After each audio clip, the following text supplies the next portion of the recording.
patraidor, nakatalikod yung babae, si Sister Nori, biglang pumunti sa pulis, spray ng pepper spray sa mukha. Ano naman eh, asal ng pulis. Bago, nakita nyo ba yung naninigarilyo ng pulis? Nisip na sila, ayaw makinig. Diba? Hoy, nasa Davao ka, bawal manigarilyo rito. Oh, yung mga ganung pambabastos, conduct and becoming yun eh. It's so sad to see our police na naging ganito na sa ilalim ng administrasyon na to. We have to realize, sana ma-realize ni Risa, si Risa number 1 na violator ng batas eh. Mambabatas pa naman siya.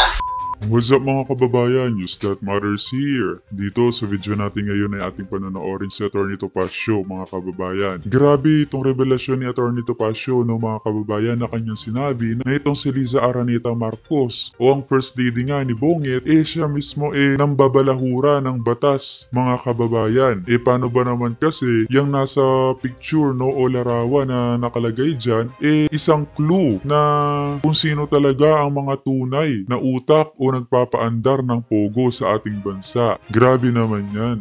Na kung matatandaan yung mga kababayan, nagsalita, no? Itong si BBM na ipasasaran ang mga operasyon ng pogo, ngunit magpahanggang ngayon, patuloy pa din ang kanilang kalakaran dito sa ating bansa. Naku naman po, pinagloloko mo na lang ang taong bayan, Bonget, pati ba naman dyan sa pogo? Tandaan mo, hindi rin nakalimutan ng taong bayan ang mga pinagmalaki mong flood controls na nawala naman pala talaga. Hay nako. Pero bago ang lahat mga kababayan, huwag niyo po sana nakalimutan mag-like at subscribe para updated ka sa mga uploads ko araw-araw. At yun na nga no mga kababayan, ang dami nang kumakalaban sa administrasyon na bangag, no? Kung kaya naman naawa na lang tayo sa mga pilit o bayaran na pinapaganda ang imahe ni Bonget o ang bangag na administrasyon. Palibhasa, nababayaran nga. Well, wala tayong magawa dyan sapagkat hanap buhay nila yan. Na di baling ibenta nila ang kanilang prinsipyo basta may makuha lamang sa bangag na gobyerno. Kaawa-awa naman yang mga bayaran na yan. Kung kaya naman hindi ko na patatagalin pa, heto na ang buong video. Atty. Anong pwedeng ikaso sa mga PNP official na kumukup sa LGC hanggang sa ngayon? At hindi na sila pwedeng palabas ng mga tao sa loob ng mga miyembro ng TKOC at hindi rin pwedeng pumasok sa loob. Second, yung warrant of arrest ba hanggang kailan napapasuyan? Dapat dyan may return eh. I-return mo yan whether served or unserved. Papapasuyan, kaya nga siguro na may pressure sila. Pero yung sasabihin mo, hindi pwede pumasok, hindi pwede lumaban. Una-una, great coercion yan. But you know, I will leave all of that to my more able colleague in Davao, si Atty. Moment Corion. Siya nasa field kasi, siya nakakita.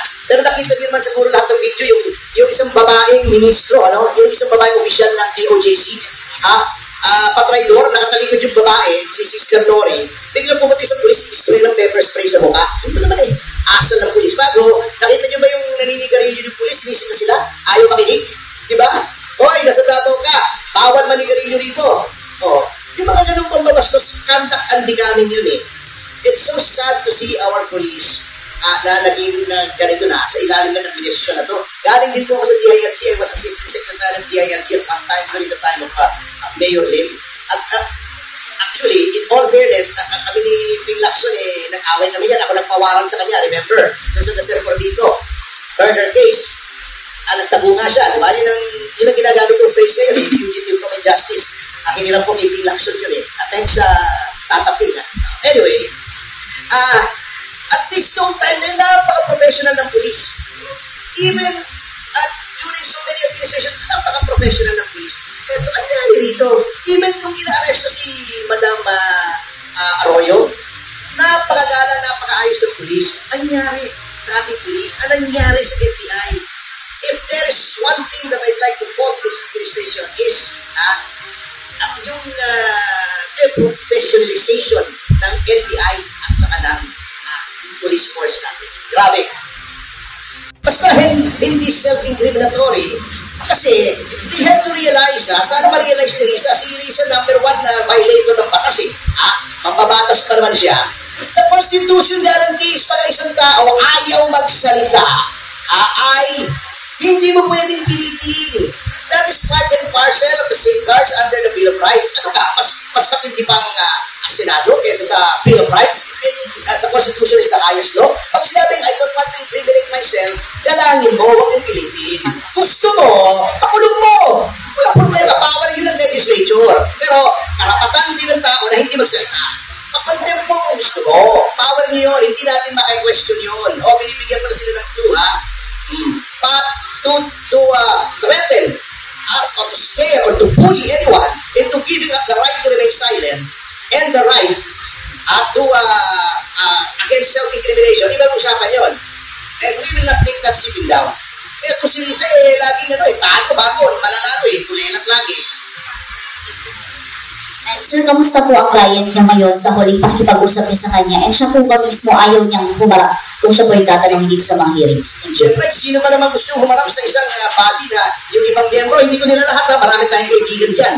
And as an aside, I just have to say, surprisingly, yung minamaliit pa nila na si Robin Padilla, yung pa po ang gumagalang sa lahat ng rights ng everyone. Noong kumatento ko doon sa kay Sandro Mulak, hindi niya minastos kahit yung mga inaakusa na nag-abuso. Pinagsalita niya yung mga abogado, lahat was treated decently and calmly.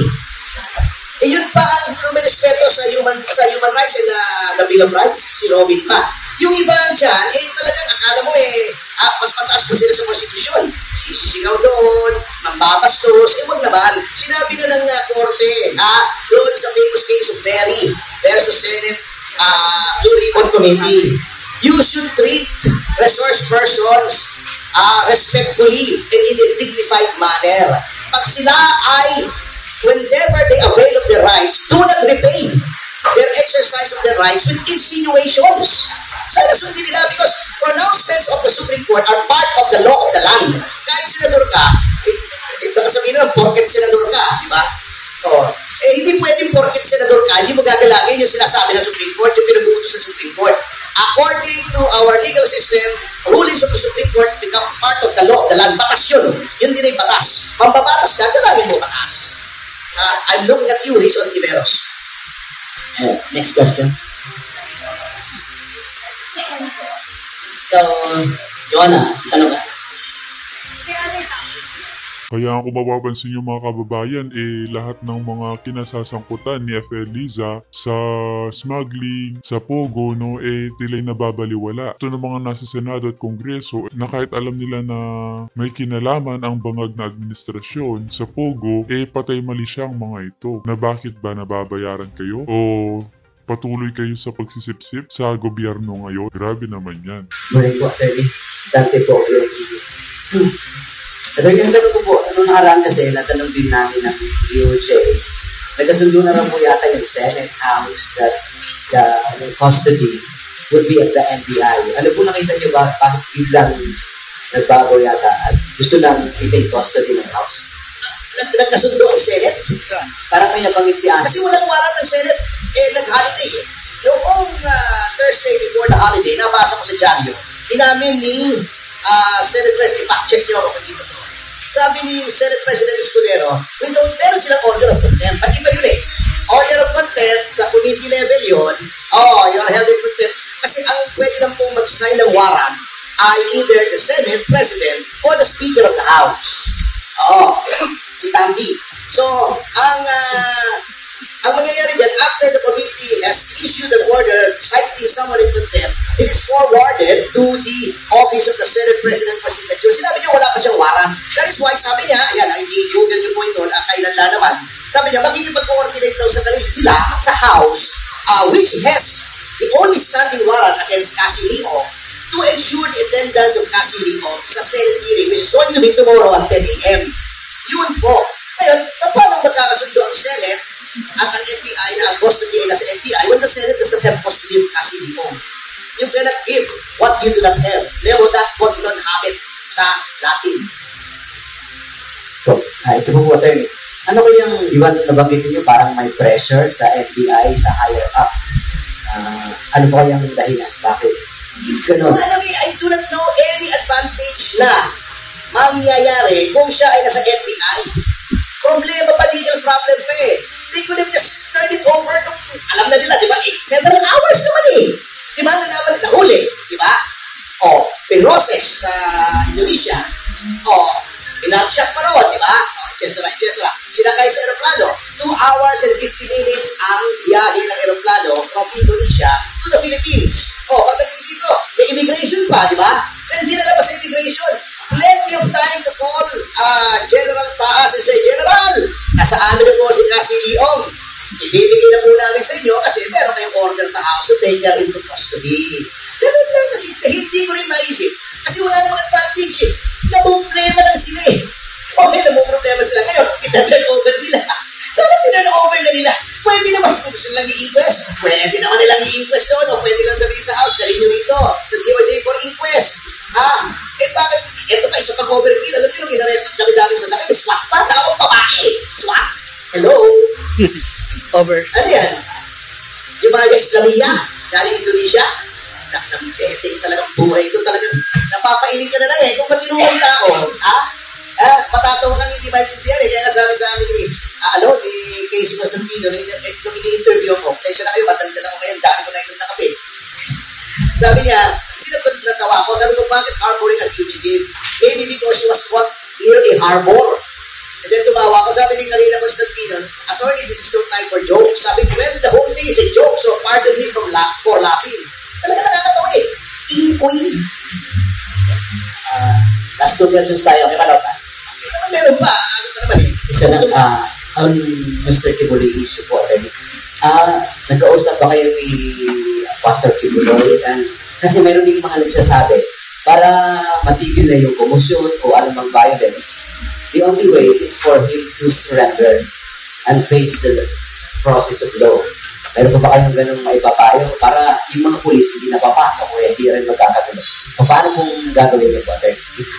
Kami as lawyers, we can only give our client the best legal advice that we know. Ngayon, ultimately, it is up to the client, especially when it comes to surrendering, it is a personal decision. Pero, hindi ko ina-justify, but also I cannot blame Pastor Kibuloy because of all these things that are happening. If you take them all together, sa Senate, yung ginawa kay Harry Roque, yung ginagawa sa mga Duterte, he is probably apprehensive that he will not get a fair shake under this government. So, following the Lacson Doctrine, naging Lacson Doctrine na yun, he may be now, sabi ko may, kasi in strictly juris, he doesn't fall under the definition of a fugitive. He may now be a fugitive from injustice. Alam ko sa business. Sir, ilang araw na ang PNP sa Davao. Sa tingin niyo po ba, totoo yung sinasabi nila, nandun naman si Pastor Kibuloy or mali yung lugar na kanilang pinuntahan para mag-stay kang sila? Hindi ko alam eh. Nandun na sila eh. Iharapin na nila. Diba, kanina narinig ko, meron pa sila mga sophisticated equipment, yung mga nakakatinig ng heartbeat, etc. May infrared pa daw, mga drones, etc. Ano naman? Harapin na nila. Kung talagang wala, ano gagawin mo kung wala ron? Ano naman i-materialize mo ron? Ngayon, yung mga naman, panawal ko na sa mga PNP, yung mga nag-exercise naman ng right to assemble and petition the government for redress of grievances na nasa konstitusyon, huwag nyo namang ititirgas yung konstitusyon. Minamatay na nga eh. Ilang bang mamamatay para tumigil kayo before you realize that what you're doing is excessive? Pero sir, so far ba nakausap nyo na lately si Pastor Kibuloy? Hindi po eh. Hindi ko pa nakakausap. Joanna, may follow-up ka? Julie, follow-up ka? Any questions? Ginawin lang natin yung reklamo regarding dun sa detention dun sa kliyente ninyo. Sir, question ninyo yung ano yung specific na irereklamo ninyo? Into the inquest ba? Irereklamo ninyo? Hindi, yung inquest, we made a reservation. During the inquest, we manifested our objection to the inquest on the ground that the crimes being charged should not be subject to inquest. Diba pinaliwanag ko kanina? Ang inquest, nahuli ka in the act. In a general sense, kahit kasi hindi naman kahit in the act, diba pinaliwanag ko na. Before commission, during, or after, and you have reasonable grounds. Yun ang, walang word na ganito sa dictionary, pero just to make it simple, yun ang tinatawag na inquestable. Walang ganung word, Kaya lang dito, narinig ko sa mga abogado, inquestable Pero walang word na gano'n, hinanap ko eh. Yun ang subject to inquest. Yung mga yun lang, ito hindi. Ngayon, kung tingin mo may obstruction of justice, you get persons who have personal knowledge of the elements of the alleged crime, you have them execute an affidavit, you file it before the prosecution office. The prosecution office issues a subpoena to the respondent, giving him or her time to file a counter affidavit. Magre-reply affidavit yung complainant, magre-rejoin their affidavit yung respondent. Thereafter, the prosecutor has 60 days to come out with a resolution, either dismissing the case or finding probable cause, in which case an information will be prepared, filed in court. The judge within 10 days will make a determination independent of the prosecution as to whether or not there is probable cause to hold the accused for trial. Then she will issue a warrant of arrest. If it is bailable, the bail recommended will be indicated therein. That is the a warrant that is addressed to all law enforcement officers. Ito ang legislative warrant, wala pong krimen ang kinumit dito. The only purpose of a legislative warrant is in pursuance of the power of the legislature to hold inquiries in aid of legislation and to gather information relative to a proposed legislation so that they may make meaningful and relevant legislation to get information from resource persons. That includes the power to resort to coercive measures to compel the attendance of resource persons. Yun lang yun, walang krimen, para lang hindi ka pwede mag-refuse. Paano kasi, in fairness sa legislation, paano kung walang gusto mag-testify? Ayaw pumunta dyan, bahala kayo sa buhay nyo, paano makakakuha ng information? Eh, hindi naman eksperto ang lahat ng mga nasa Senado at saka nasa House. Hindi naman sila may personal knowledge na mga facts. Yun lang po yun. It is a process to compel people to give information towards making a law, hindi para parusahan. Sinabi na rin ng Korte Suprema sa Neri, case of Neri, sa Balag, the legislature is not a trial court, it is not an investigative body. Yung informasyon na kukunin mo hindi para mag-determine ng guilt or innocence, but to make legislation, to pass legislation. Yun lang yun. Kaya limited ang scope ng legislative warrant. Yun ang sinasabi ko. Ngayon, kung hindi mo alam ang difference between a court-issued warrant and a legislative warrant, bakit ka nasa DOJ? So, isang mabilis na lang. Ano yung ikakaso natin at sino yung kakasuhan ng kampo ni Cassandra? Pinag-aaralan pa po namin kasi talagang yung FBI. Sabi nyo, atin-atin lang, hindi naman alam ng ibang tao, no? Talagang very apologetic sila. Hindi mo alam nilang mali. Palagi ko kaya nga tinurnover na eh. Kasi paulit-ulit ko sinasabi, kahit sa ibang interviews, mga bossing, wala kayong ngaran, anong ginagawa niya sa FBI? Diba? So, arbitrary detention yan. Very simple. Jimmy. Yes, Atty. Good morning po. Kami lang po ako ng konti, DCAR po, sa Social Radio. Sir, meron ng mag-isang linggo na nangyayari sa Davao. At pakipaliwanag nga po, yung anong pinagkaiba ng search warrant at warrant of arrest? Naka-specific pa po doon kung doon sa warrant of arrest, saka-search warrant, kung ano yung mga bahay na papasok nila. At ano ba sa palagay nyo, doon sa pag-serve ng warrant of arrest, kailangan ba 4 na batalyon na polis ang mag-serve? At may mga sumapat. Oo. At kailangan pa ba rin ba halugugin ang bawat kwarto ng Kingdom of Jesus Christ sa Davao City. Kaya hanggang ngayon po ay parang may people power na rin hanggang ngayon sa kalsada. Ano po masasabi niyo dito sa sinagawa ng pamunuan ng PNP at ang namumuno po si General Torre na sinibak sa QCPD dahil doon sa pagharap niya ng panulutok ng baril sa Quezon Avenue at napunta sa region. Hindi ko alam yun Hindi ko alam yun. Anyway, ito, parehas na sagot. You can fact check this also. Okay. Warrant. Okay, may warrant of arrest. Ngayon, ang warrant, ang warrant nakalagay, di ba, specifically stating the person to be seized, or the places and things to be searched, nasa Bill of Rights yan. Okay, pangalan, tama yung pangalan. Hahanapin mo yan ngayon.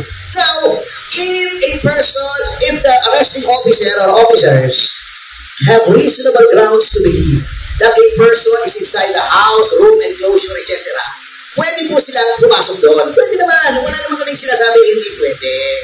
Okay? Una, sasabihin mo muna, pwede po ba kaming pumasok kasi may waran. Pag ayaw, you can break in. Wala namang problema. Yan, parehas na sagot sa ano. Ngunit, kapag ikaw ay pumasok dyan, sinerch mo. By the way, warrant of arrest lang yan, ha? Hindi search warrant yan. Hindi ka pwede mag-push ka ng kahit ano dyan, ha? Kahit ano makita mo dyan, except in plain sight. Ha? In plain sight. Hindi ka pwedeng naghuhukay-hukay ka dyan o whatever. Ha? Pag sinerch mo yung premises at hindi mo nakita yung tao, umalis ka na. Okay. Kung gusto mo, pulis ka naman, i-surveillance mo, maglagay ka ng mga tao sa harap. Pero for you to enter, hindi nyo nakita, hindi ka na umalis, hindi pwede yun naman. Sa planeta, legal yun. Kasi, tinake over mo na yung property, binayolate mo na yung privacy ng mga tao. That's private property. Bakit ka nandoon? In this case, ano pa, ginagamit pa sa worship? Oh, hanapin mo. Bahala ka sa buhay mo, maghanap ka. Di ba, pinakita yung litrato, nakita niyo yung viral, hinahanap nila si Pastor Kibulay sa loob ng Shurak. May Shurak doon, tinitinan lang. Bakit nandito si Pastor, nagtatago sa loob ng sapatos? Si Kenkoy eh. Talagang Kenkoy. Comedy. Ngayon, pag wala ka nakita, umalis ka na. Di ba, pumasok na NBI doon, di ba? Walang nakita. Oh, but for you na, sasabihin mo, papaligiran ko kayo, hindi kayo may aalis dito pag wala si Pastor Kibulay. Eh, paano kung wala ron? Eh, kung nasa Bacolod, nasa Iloilo, gagawin mo ron. So, 10 taon na nasa labas ng kingdom, 10 taon ka naka-take over sa kingdom, ngayon, puputulan pa ng kuryente tubig. Wala namang ganun sa batas eh. Ha? Nakakasama na talaga. Grabe. Kaya nga, alam nyo, ito lang, I just have to say this because this is personal. Loyal po tayo sa mga Marcos. Ha? 40 years pinaglaban nila para mabura yung pinagsasasabi ng mga narrative. Na diktador si Marcos, magnanakaw, etc. Si Junior, eh parang pinatutunayan niya na kung anong sinasabi. Sa kanila, totoo eh. Alam nyo, sad to say, Mr. Marcos Jr. will end up as a tragic figure in history. As someone given the golden opportunity, not given to millions. Sinong binigyan ng kanyang oportunidad na itayo mo uli ang pangalan, ang iyong pangalan, ang pangalan ng ama mo na Marcos. Ha? Anong ginawa mo? Itong ginawa mo. Tama. Well, Correct. he should have taken his lesson from Noynoy. Ano nangyari kay Noynoy? He died alone. Miserable. Walang nagmahal sa kanya. Hindi nga niya kasama yung pamilya niya nung namatay siya.